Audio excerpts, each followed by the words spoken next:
Bismillahirrahmanirrahim. Assalamualaikum warahmatullahi wabarakatuh.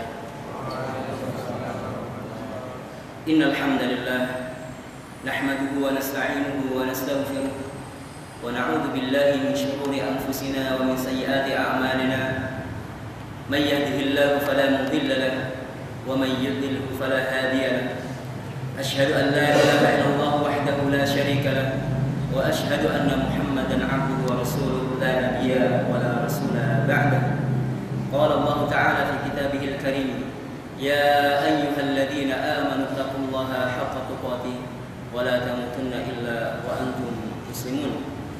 Amma ba'd, fa inna asdaqal hadithi kitabullah wa khairal hadi Muhammadin sallallahu alaihi wasallam wa syarrul umuri muhdatsatuha fa inna kulla muhdatsatin bid'ah wa kulla bid'atin dhalalah wa kulla dhalalatin finnar. Ikhwani rahimani wa rahimakumullah ta'ala. Alhamdulillah, segala puji bagi Allah Subhanahu wa ta'ala yang telah memberikan kepada kita semuanya kenikmatan dari nikmat sehat dan kesempatan, dan lebih khusus adalah nikmat keimanan dan keislaman yang insyaallah sampai detik ini masih kita rasakan. Ayolah ikhwan rahimani wa rahimakumullah, kita lanjutkan pembahasan kita di dalam kitab Tauhid karya Syekh Muhammad Ibn Abdul Wahhab rahimahullah ta'ala. Kita sudah sampai bab yang berhubungan dengan at-tatayyur. Qala al-muallif rahimahullah ta'ala, babun ma jaa fit tatayyur, yaitu bab yang berhubungan dengan at-tatayyur. Disebutkan dalam kitab Al-Mu'jam Al-Wasit, at-tatayyur, makna at-tatayyur memiliki dua makna. Makna tatayyur sendiri adalah tasya'ama. Ini makna yang pertama, yaitu menganggap sesuatu itu sebagai sebab kesialan. Kemudian yang kedua adalah tafa'ala, ataupun menganggap sesuatu itu merupakan sebab kebaikan. Jadi intinya bahwa at-tatayyur yang merupakan masdar ataupun pokok kata dari kata kerja tatayyara yatatayyaru memiliki dua makna, yaitu tasya'ama yang artinya adalah menganggap sesuatu sebagai sebab kesialan, ataupun tafa'ala yaitu menganggap sesuatu sebagai sebab kebaikan. Syekh Muhammad Ibnu Al-Utsaimin rahimahullah ta'ala menyebutkan dalam kitab Al-Qaul Mufid ala Kitab Tauhid bahwa at-tatayyur merupakan pokok kata dari kata kerja tatayyara yang pada dasarnya diambil dari kata at-tayr yang artinya burung. Hal ini karena orang-orang Arab jahiliyah pada waktu itu biasanya bertatayyur dengan menggunakan perantara burung. Burung itu diterbangkan kemudian dilihat.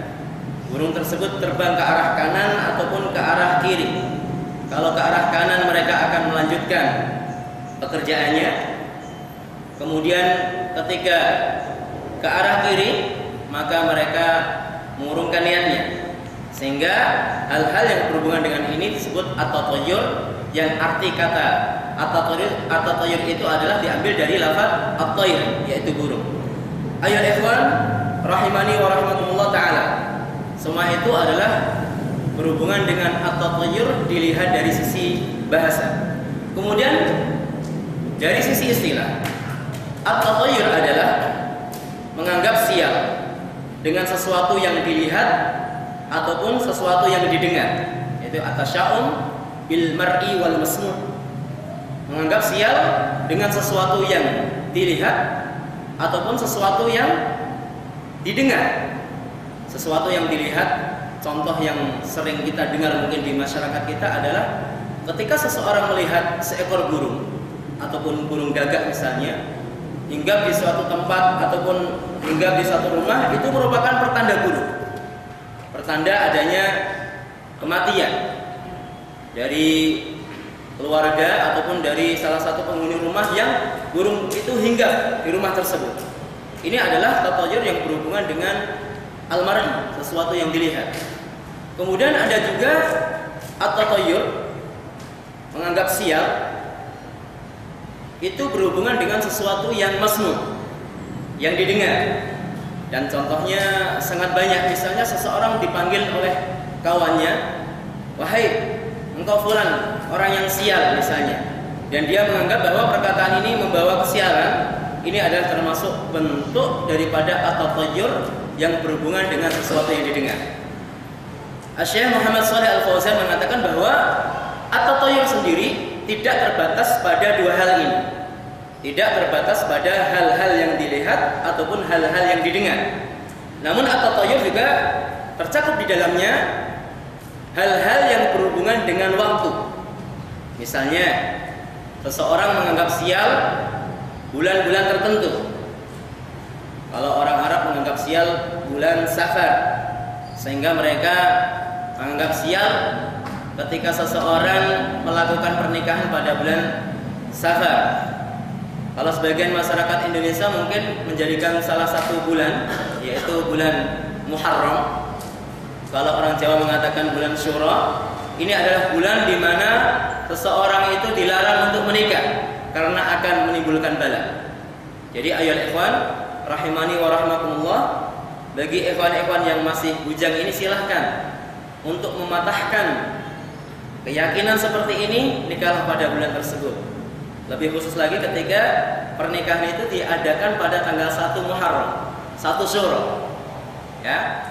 Dan andaikan terjadi sesuatu pada hati kita, apa yang akan kita lakukan? Insya Allah pada akhir pembahasan kita akan membahas sedikit tentang bagaimana cara mengobati, terapi terhadap orang-orang yang terkadang terkena penyakit ini.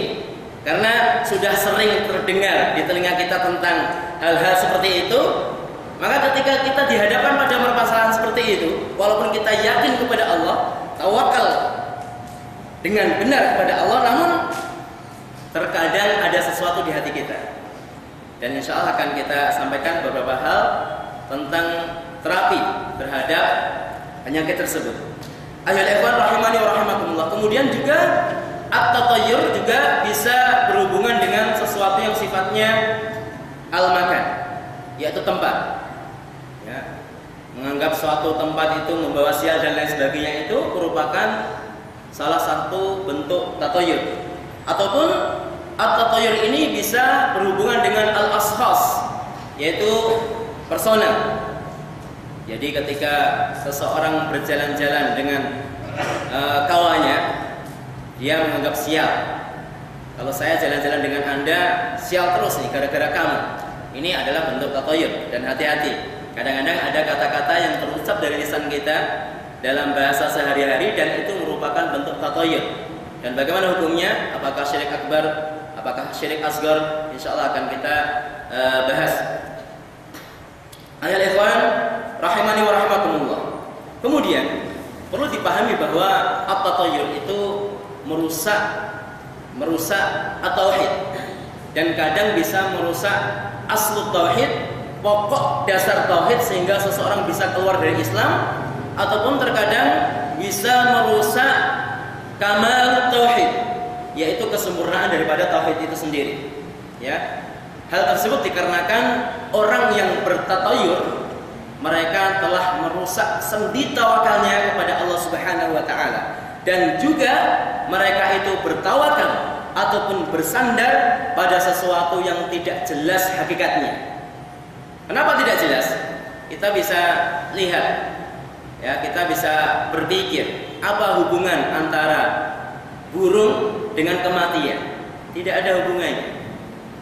Tidak ada hubungan sama sekali. Sehingga ketika seseorang itu bertatayur, hakikatnya mereka bersandar pada sesuatu yang tidak jelas. Ayat ikhwan rahimani wa rahimakumullah. Dan ketika kita melihat orang-orang yang terjerumus pada perbuatan seperti ini, maka mereka tidak keluar dari dua hal. Mereka tidak keluar dari dua hal. Yang pertama adalah seseorang ketika melihat sesuatu dan dia yakini bahwa sesuatu tersebut membawa kesialan, maka dia mengurungkan niatnya. Ini yang pertama. Ketika mau pergi kerja kemudian melihat sesuatu yang dia anggap sial, akhirnya nggak jadi kerja, ulang lagi. Ataupun yang kedua, ketika seseorang melihat hal-hal yang dia anggap sebagai bentuk kesialan ataupun sebab kesialan, dia nekat, dia tetap melanjutkan pekerjaannya, tapi dengan suatu kegundahan, khawatir, jangan-jangan akan tertimpa kesialan, dan bentuk seperti ini lebih hina daripada bentuk yang pertama. Ayolah ikhwan rahimani wa rahimakumullah taala, dalam bab ini al-muallif Syekh Muhammad mengambil beberapa dalil dari Al-Qur'an dan As-Sunnah. Yang pertama adalah qala wa qaulullahi ta'ala ala innama ta'iruhum 'indallahi walakinna aktsarahum la ya'lamun. Surat Al-A'raf ayat 131. Yang artinya, ketahuilah sesungguhnya kesialan mereka itu adalah ketetapan dari Allah. Akan tetapi kebanyakan mereka tidak mengetahui. Ayat ini berhubungan dengan kisah Fir'aun dan para pengikutnya. Jadi ketika mereka mendapatkan suatu kesialan, tidak turun hujan dalam waktu yang sangat lama, kekeringan yang melanda negeri mereka, mereka menisbatkan kesialan itu kepada Musa dan pengikutnya. Dan sekaligus kita pahami bahwa at-tatayur ternyata adalah bagian daripada sifat para musuh Rasul-Rasul Allah dan merupakan sifat orang-orang musyrik. Dan ini adalah merupakan bentuk at-tatayur dengan persona, dengan perorangan. Jadi ketika mereka mendapatkan suatu kesialan, mereka menisbatkan kepada Musa dan para pengikutnya. Ini gara-gara Musa dan pengikutnya. Dan ini adalah merupakan tatayur yang berhubungan dengan persona. Dan ini adalah haram. Ayolah ikhwan rahimani wa rahimakumullah taala. Kemudian dalil yang kedua, wa qawlihi qalu ta'irukum ma'akum. Surat Yasin ayat 19. Yang artinya, utusan-utusan itu berkata, kemalangan kamu itu adalah karena kamu sendiri. Jadi para utusan yang diutus untuk mendakwai satu kaum menerangkan bahwa kesialan-kesialan ataupun kemalangan itu adalah karena kamu sendiri. Mungkin ada satu pertanyaan, bagaimana menjamak ataupun mengkompromikan antara ayat yang pertama dengan ayat yang kedua? Ayat yang pertama menerangkan bahwa keburukan, kemalangan, kesialan itu datang dari Allah. Kemudian ayat yang kedua seakan-akan kemalangan ini ataupun kesialan itu dinisbatkan pada mereka, orang-orang yang didakwai oleh para utusan tersebut. Jadi para ulama menjelaskan bahwa maksud daripada ayat yang kedua itu bukan menisbatkan pada orangnya, bukan menisbatkan pada orangnya, namun menisbatkan pada amal perbuatan mereka yang merupakan sebab munculnya kemalangan, yang merupakan sebab munculnya kesialan. Jadi pada dasarnya antara ayat yang pertama dan ayat yang kedua tidak ada kontradiktif, tidak ada sesuatu yang sifatnya berseberangan. Insyaallah bisa dipahami. Ayat ikhwan rahimani wa rahimakumullah taala. Kemudian yang ketiga adalah dari hadis Rasulullah sallallahu alaihi wasallam an Abi Hurairah radhiyallahu anhu anna Rasulullah sallallahu alaihi wasallam qala la adwa wa la tiyar wa la safar wa la hab wa la safar akhrajahu wa zada Muslimun wa la naw'a wa la dhul. Dari sahabat Abu Hurairah radhiyallahu anhu, sesungguhnya Rasulullah sallallahu alaihi wasallam bersabda, la adwa, la adwa, tidak ada adwa ataupun tidak ada al-i'da. Apa itu adwa? Adwa adalah penularan penyakit dari seseorang pada seseorang yang lain. Penularan penyakit, dan penafian dalam hadis ini bukan penafian secara wujud. Karena apa ya ikhwan? Penularan penyakit dari seseorang pada seorang yang lain ataupun dari satu hewan ke hewan yang lain itu sesuatu yang wujudnya ada. Dan yang dimaksudkan sesuatu yang dinafikan dalam hadis tersebut adalah penafian yang sifatnya apa? Campur tangan, Artinya apa? Penularan tersebut itu tanpa campur tangan Allah. Ini yang dimaksudkan. Jadi penularan itu ada, namun yang dinafikan adalah penularan dengan sendirinya tanpa campur tangan Allah Subhanahu wa taala. Jadi ketika seseorang meyakini bahwa tertularnya penyakit dari seseorang kepada seseorang yang lain itu terjadi dengan sendirinya, ini adalah merupakan suatu bentuk larangan, keyakinan yang sifatnya adalah larangan dari Rasulullah sallallahu alaihi wasallam. Ya, jadi itu adalah merupakan larangan dari Rasulullah sallallahu alaihi wasallam. Karena ayat ikhwan, tidak ada suatu kebaikan, tidak ada suatu keburukan melainkan adalah dengan izin Allah Subhanahu wa taala. Wala tiyarah, dan tiyarah ini maknanya sama dengan at-tatayyur. Wala tiyarah, tidak ada tiyarah. Sebagian ulama mengatakan maksud daripada peniadaan di sini adalah peniadaan yang sifatnya nahi, yaitu larangan. Ada sebagian ulama juga mengatakan bahwa maksud daripada peniadaan ini adalah peniadaan wujud daripada tiyarah itu sendiri. Karena pada dasarnya tiyarah adalah perbuatan yang sifatnya hanya khayali. Tidak ada sesuatu yang sifatnya nyata.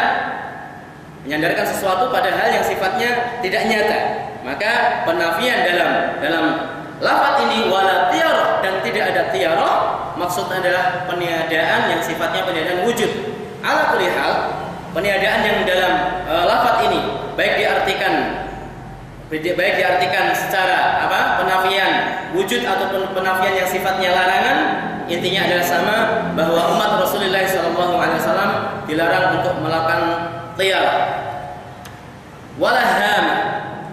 Walaham, apa itu hama? Para ulama mengatakan, sebagaimana dinukil oleh Syekh Abdurrahman bin Hasan bin Muhammad bin Abdul Wahab dalam kitab Fathul Majid. Jadi setidaknya ada dua makna. Walahama, makna yang pertama adalah keyakinan orang-orang Arab tentang orang-orang yang terbunuh. Mereka meyakini bahwa tulang-tulang orang yang terbunuh menjadi seekor burung. Kemudian burung tersebut terbang dan berteriak sampai dia mendapatkan keinginannya, yaitu terbunuhnya orang yang membunuh dia. Jadi balas dendamnya itu tersampaikan, baru dia diam. Ini adalah satu keyakinan. Kemudian yang kedua adalah makna hamah di sini adalah seekor burung yang orang-orang jahiliyah meyakini ketika burung tersebut itu hinggap pada satu rumah, maka itu merupakan tanda kematian bagi penghuni rumah tersebut. Sehingga datanglah Islam kemudian menafikan semua itu. Maka Rasulullah mengatakan walahama, tidak ada keyakinan seperti itu. Tidak ada burung yang berasal dari tulang mayat, ataupun tidak ada burung yang merupakan sebagai tanda kematian salah seorang dari anak manusia. Dinafikan oleh Islam itu sendiri. Wala sofar, kata Rasulullah SAW, dan tidak ada sofar. Sofar ini para ulama juga mengartikan dengan beberapa makna. Yang pertama yang dimaksud sofar di sini adalah bulan Safar.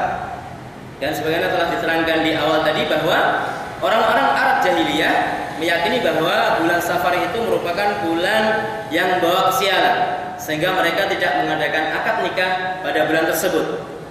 Hal ini dirajihkan oleh Ibnu Rajab Al-Hambali dan Syekh Muhammad Ibnu Al-Utsaimin. Maksudnya adalah pendapat yang pertama ini. Kemudian pendapat yang kedua adalah maksud safar di sini adalah cacing yang ada dalam perut yang dapat jadi menimbulkan penyakit, dan penyakit tersebut menular dengan cepat. Dan ini adalah pendapat Ibnu Uyainah, Imam Ahmad, Imam Bukhari, dan Imam At-Tabari. Kemudian yang ketiga, makna yang ketiga adalah penangguhan. Jadi penangguhan bulan haram. Bulan haram itu pada bulan Muharram, kemudian mereka menghalalkannya, dan bulan haram pada bulan Muharram itu ditangguhkan menjadi bulan Safar. Jadi keharaman seseorang berperang itu ditangguhkan sampai bulan Safar, dan ini adalah merupakan bentuk tindakan yang menyelisih daripada asy-syariah. Ayo ikhwan, dan pendapat yang rajih adalah pendapat yang pertama, adalah maksud daripada as-safar di sini adalah merupakan bulan yang ma'ruf di bulan-bulan yang sudah kita ketahui dan mereka menganggap sial pada bulan tersebut. Akhraja, diriwayatkan oleh Imam Bukhari dan Imam Muslim. Wa zada Muslim, dan Imam Muslim menambahkan wala nau. Nau artinya adalah bintang. Tidak ada bintang. Artinya di sini bukan penafian secara wujud, namun penafian yang sifatnya ta'zir, pengaruh bintang pada kehidupan manusia. Sebagian orang mengaitkan munculnya dan tenggelamnya bintang tertentu itu akan menimbulkan pengaruh tertentu pada kehidupan manusia. Mungkin pada era modern kita mengenal dengan bintang zodiak. Ketika seseorang lahir pada bulan Januari atau Februari atau Maret memiliki bintang tertentu, dan itu kehidupan dia itu terpengaruh dengan bintang, sehingga setiap minggu mungkin berubah, setiap bulan berubah. Tapi wallahu a'lam bishawab, apakah orang-orang yang menulis ilmu tentang perbintangan itu berdasarkan perbintangan yang ia pelajari ataupun hanya ngarang-ngarang saja. Jadi seseorang itu mengumpulkan dua hal sekaligus. Yang pertama adalah bohongi manusia dan dia mengajarkan suatu kesyirikan. Dan wallahu a'lam bishawab, ada sebagian orang mengabari bahwa orang yang menulis tentang perbintangan itu ngawur betul. Bukan berdasarkan ilmu dukun, tidak, ngawur betul. Jadi seseorang mungkin di minggu di awal bulan keuangannya lancar, asmaranya hangat, ya Mas Asr. Ya. Kemudian orang-orang ketika terjebak dengan godaan setan mencoba-coba untuk membaca. Kalau sana setan pada Evan sekalian, jangan mencoba-coba untuk membaca, karena ketika dia membaca dan membaca sesuatu yang ada di dalamnya kesesuaian pada dirinya, itu yang bermasalah. Asmaranya hangat, tuh kok tahu ini, pas kata dia, pas ya. Uangnya lagi lancar, wah perasaan nggak lancar-lancar amat, kan gitu. Tapi ada beberapa hal yang cocok dan itu akan mengganggu hatinya. Ini yang jadi masalah. Maka jangan coba-coba untuk membaca hal ini. Wala nau, dan ini dinafikan oleh Rasulullah SAW. Ilmu perbintangan yang berhubungan dengan pengaruh bintang tersebut di dalam kehidupan manusia. Walaupun di sana ada ilmu perbintangan yang dibolehkan seperti ilmu perbintangan yang berhubungan dengan penentuan arah kiblat dan lain sebagainya, ini dibolehkan, yang terkenal dengan istilah ilmu at-tasyir. Wala nau, wala ghul. Ghul ini kalau bahasa kita tuh hantu. Orang-orang Arab meyakini bahwa ada hantu yang suka menyesatkan manusia. Orang yang berjalan di padang pasir itu terkadang diganggu oleh hantu yang sukanya menyesatkan manusia, dan ini ada dan saksinya banyak. Orang-orang Arab baik zaman dahulu atau zaman sekarang masih ada seperti itu. Ketika jalan-jalan di padang pasir, kemudian bertemu dengan seseorang ataupun dia melihat seseorang berjalan, dia ikuti terus, kemudian dia tersesat. Maka penafian di sini bukan penafian wujud pada dasarnya, namun penafian madharat yang ditimbulkan mereka, yaitu jin setan yang menyesatkan manusia itu madharatnya sifatnya bukan mustaqillah. Madharat yang sifatnya bukan bekerja sendiri tanpa campur tangan Allah Subhanahu wa taala. Jin, setan, gangguan, sihir dan lain sebagainya itu memang nyata, bisa berpengaruh pada badan manusia, bisa berpengaruh pada akal manusia sehingga orang yang tersihir bisa menjadi gila, namun semua itu tidak bisa terjadi kecuali dengan izin Allah Subhanahu wa taala. Tidak bisa terjadi dengan sendirinya. Semua itu terjadi dengan izin Allah Subhanahu wa taala. Wala ghul, tidak ada setan, tidak ada hantu yang dapat membahayakan diri manusia dengan sendirinya. Maka dari itu kita hendaklah sering isti'adzah, mohon perlindungan kepada Allah Subhanahu wa taala dengan memperbanyak membaca a'udzubillahi minasyaitonirrajim, ataupun ketika kita berada pada satu tempat yang asing yang mungkin menurut orang angker dan lain sebagainya, kita membaca a'udzubikalimatillahi tammati min syarri ma khalaq, dan doa-doa yang lain yang mengandung perlindungan ataupun mengandung permohonan perlindungan pada Allah Subhanahu wa taala. Ikhwani rahimani wa rahimakumullah taala. Wa qala wa li Abi Dawud bi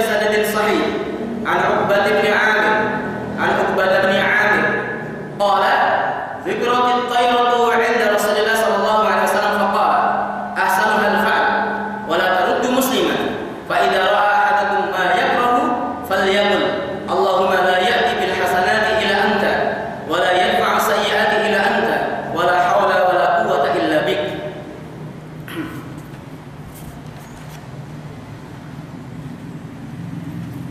Abu Dawud meriwayatkan dengan sanad yang sahih dari Uqbah bin Amir. Ia berkata, disebutkan tatoyur kepada Rasulullah sallallahu alaihi wasallam. Lalu beliau bersabda, yang paling baik adalah fa'al. Dan tatoyur itu tidaklah boleh menghalangi seorang muslim. Maka jika salah seorang di antara kamu melihat sesuatu yang ia tidak suka, hendaklah ia mengucapkan Allahumma la ya'ti bil hasanati illa anta wa la yadfa'u sayyi'ati illa anta wa la haula wa la quwwata illa bik. Yang artinya, ya Allah, tidak ada yang mendatangkan kebaikan kecuali Engkau, dan tidak ada yang menolak keburukan kecuali Engkau, dan tidak ada daya dan kekuatan kecuali dengan pertolongan Engkau. Di sini para ulama di antaranya Ibnu Qayyim rahimahullah taala mengatakan bahwa Rasulullah sallallahu alaihi wasallam menjadikan al-fa'al bagian daripada tiyar. Apa itu al-fa'al? Al-fa'al adalah sikap optimis. Sikap optimis. Rasulullah menerangkan bahwa al-fa'al ini adalah sesuatu yang paling baik daripada at-tiyar.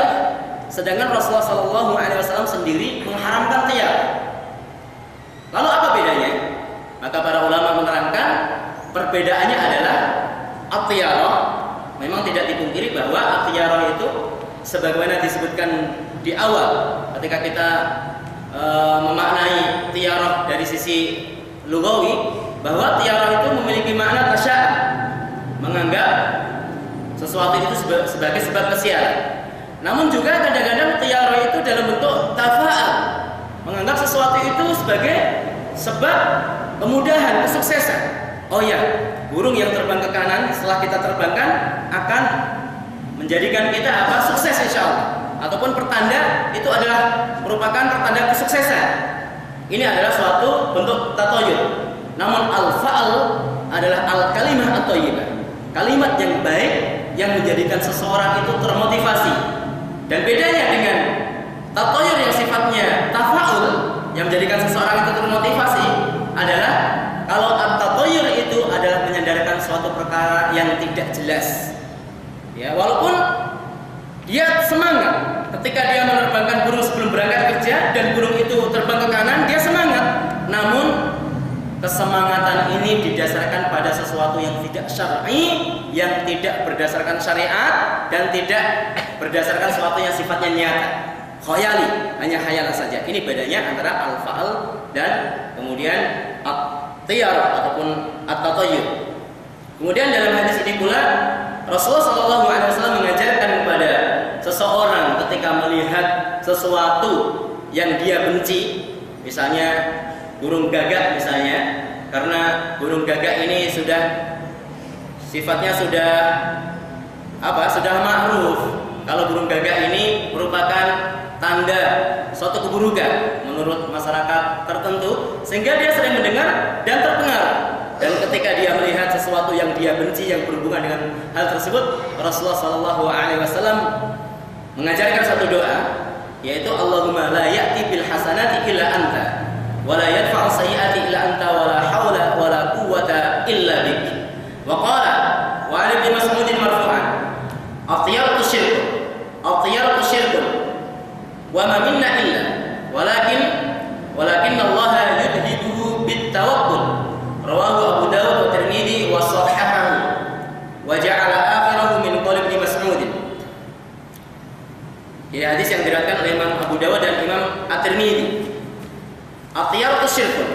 Tiyarah adalah hukumnya syirik. Tapi syirik ini sifatnya tidak mutlak, tidak besar mutlak ataupun tidak merupakan syirik kecil secara mutlak. Tergantung pelakunya.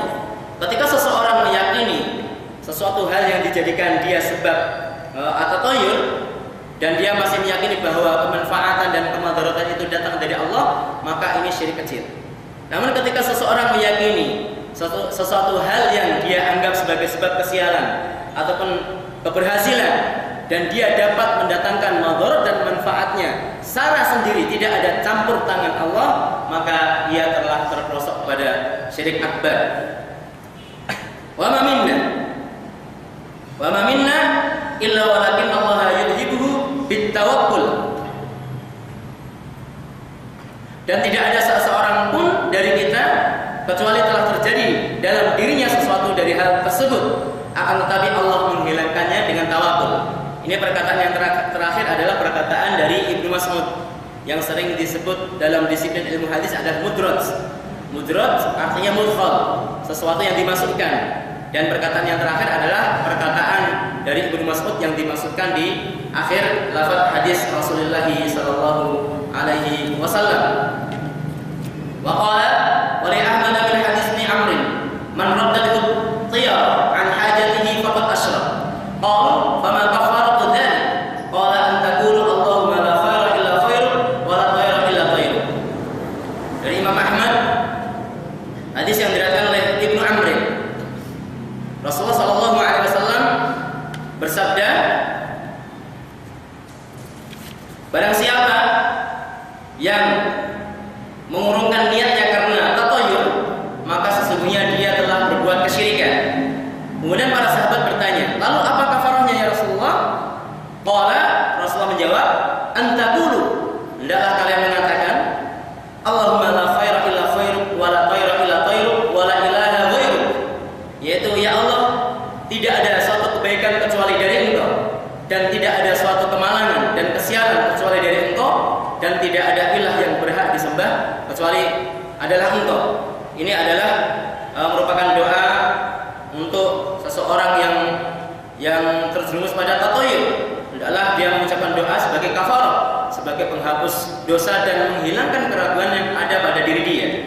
Walahu min hadisil Fadl Ibnu Abbas, innamat tiyaratu ma'amdaka al-radda. Imam Ahmad juga meriwayatkan bahwa yang disebut tiarah adalah sesuatu yang menjadikan kita melaksanakan pekerjaannya ataupun dia mengurungkan niatnya dengan sebab tersebut. Itu adalah merupakan at-tiyarah.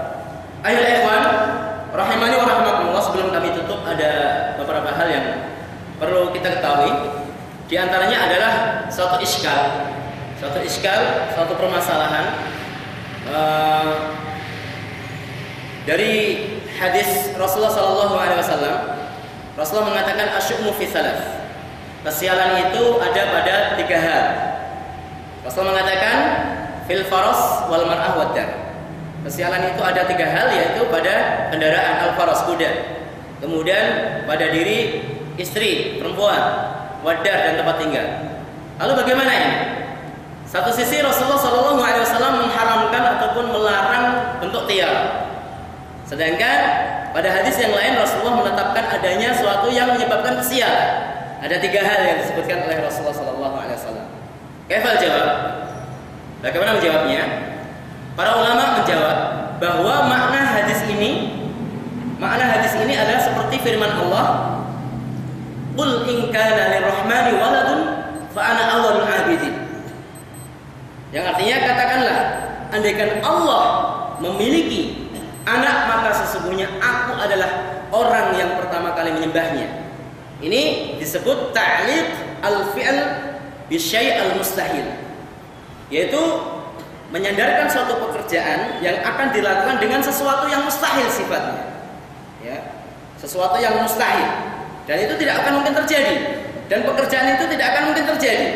Tidak akan mungkin terjadi penyembahan yang dilakukan oleh orang yang berkata tadi terhadap anak Allah, karena Allah tidak beranak. Jadi menyandarkan suatu pekerjaan dengan sesuatu yang tidak mungkin terjadi. Dan makna hadis seperti itu. Jadi maknanya, andaikan ada sesuatu yang sifatnya sebab kesialan, maka kesialan itu ada pada 3 hal. Ini maknanya. Andaikan ada sesuatu yang merupakan sebab kesialan, maka kesialan itu ada pada 3 hal. Wa fi nihayah, akan tetapi pada dasarnya tidak ada yang namanya kesialan, baik pada 3 hal tersebut yang disampaikan oleh Rasulullah SAW ataupun pada hal-hal selain ketiga tersebut. Jadi intinya Rasulullah SAW menafikan daripada kesialan, ya, menafikan daripada kesialan dari semua hal, Ayo ikhwan rahimani wa rahimakumullah. Kemudian ada sebagian orang-orang yang menjadikan bilangan tertentu sebagai bentuk kesialan. Seperti orang Nasrani dan orang-orang kafir itu menganggap bahwa angka 13 itu sebagai sebab kesialan. Angka 13, kalau muncul angka 13 sial. Kemudian kalau lahir tanggal 13 sial juga, susah ya. Ada yang lahir tanggal 13. Alhamdulillah kita bukan orang-orang Nasrani. Kita menganggap semua angka baik. Harusnya kita termotivasi. Angka apapun yang muncul, kita harus termotivasi. Bukan berdasarkan angka tersebut kita yakin bahwa Allah Subhanahu wa taala akan memilihkan hal yang terbaik untuk kita. Kemudian sebagian orang-orang Asyiah Rafidhah, orang-orang Rafidhah, mereka menganggap sial angka 10. Kenapa? Ada yang bisa jawab? Karena 10 ini jumlah yang sangat terkenal yang berhubungan dengan 10 orang yang dijamin masuk surga. Allah a'lam bishawab. Ya, Allah a'lam bishawab. Jadi inilah diantara orang-orang yang menganggap bilangan tertentu sebagai angka kesialan, dan kita seorang muslim, seorang muwahhid yang benar-benar bertawakal kepada Allah Subhanahu wa taala, hendaklah tidak percaya dengan hal tersebut. Dan kita banyak berdoa, kemudian kita kuatkan tawakal pada Allah Subhanahu wa taala, dan kita perkuat keyakinan kita bahwa tidak ada sesuatu yang terjadi di muka bumi ini kecuali dengan ketentuan Allah Subhanahu wa taala. Aku qouli hada billahi taufiq wal hidayah. Assalamualaikum warahmatullahi wabarakatuh.